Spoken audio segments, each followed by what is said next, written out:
12వ రాశి మీనరాశి వారి జ్యోతిష్యం భూత భవిష్యత్తు వర్ధమానం ఎలా ఉందో గవ్వల శాస్త్ర ప్రకారం చూద్దామండి. గవ్వల శాస్త్రాన్ని చింతామణి శాస్త్రం అంటారు, లకోట ప్రశ్న శాస్త్రం అంటారు. 9 గవ్వలు 3 సార్లు వేసి వాటిని లెక్కబెట్టి వారి జ్యోతిష్యం భూత భవిష్యత్తు వర్ధమానం శుభయోగం అశుభయోగం ఎలా ఉందో చూద్దామండి.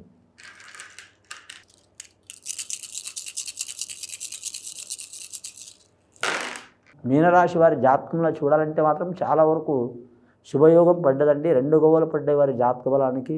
వీరి జ్యోతిష బలంలో చూడాలంటే మాత్రం 2 గవ్వలు పడ్డాయంటే వీరి జ్యోతిష బలంలో ఎటుపోయినా మాత్రం అనుకున్నది సాధించే అవకాశం ఉంది.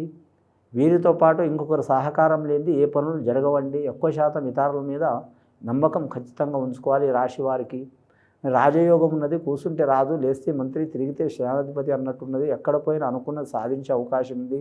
ఎల్నాటి శని ప్రభావం ఉన్న వీరి గురుబలం అధికంగా ఉన్నది. చంద్రమహార దశ మంచి ఉంది, తారాబలం మంచి ఉంది. తారాబలం మంచి ఉన్నందువలన చేసే పనులు కావచ్చు, వృత్తిలో కావచ్చు, వ్యాపారంలో కావచ్చు, విద్యలో కావచ్చు, ఉద్యోగంలో కావచ్చు, పర్సనల్ లైఫ్లో కావచ్చు, ప్రేమ విషయంలో కావచ్చు, అలాగే కళారంగంలో కావచ్చు, అలాగే క్రీడారంగంలో కావచ్చు కలిసి వచ్చే అవకాశాలు ఉంటాయి. 3వసారి 4 గవ్వలు రాహుమార దశ చాలా వరకు ఇబ్బందికరమైన పరిస్థితి ఉందండి వీరి జాతక బలంలో. రాహుమార దశ అంటే సైంటిస్టులకు కలిసి వచ్చే అవకాశం ఉంటుంది, శాస్త్రజ్ఞులకు కలిసి వచ్చే అవకాశం ఉంటుంది, కంప్యూటర్ రంగంలో పనిచేసే వారికి కలిసి వచ్చే అవకాశం ఉంటుంది.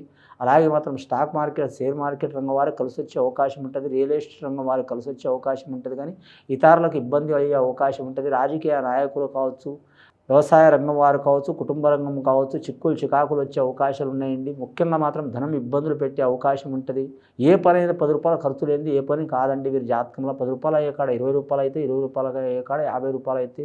ఈ రాశి వారి జాతకంలో స్త్రీలు మాత్రం చాలా జాగ్రత్తగా ఉండాలండి. ఆకర్షణ శక్తి చాలా ఉంటుంది. నిందలు, నీలాప నిందలు వచ్చే అవకాశాలు ఉంటాయి. వివాహమైన వారికి మాత్రం సదభిప్రాయం ఉండదు భార్యాభర్తలు ఒకరి మీద ఒకరికి. అలాగే వివాహం కాని వారి మీద కూడా నిందలు, చికాకులు వచ్చే అవకాశాలు ఉంటాయి.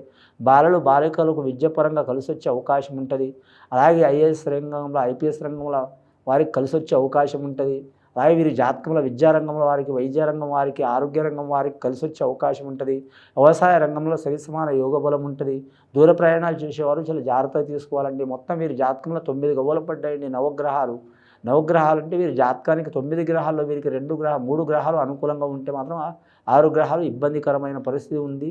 ఈ రాహుమహర్దశ గవ్వలు మాత్రం ఆకస్మికంగా ప్రమాదాలు, అలాగే చికాకులు, దారిద్ర్యబాధలు తెచ్చే అవకాశాలు ఉంటాయి. కాబట్టి నవగ్రహాన్ని మీరు పూజ చేయటం, శనేశ్వరుని పూజ చేయటం, అలాగే కులదేవతని ఆరాధన చేయటం, శనేశ్వరుని పూజ చేయటం, ఆంజనేయ స్వామిని పూజ చేయటం, మహాగణపతిని పూజ చేయటం చాలా వరకు మంచిది.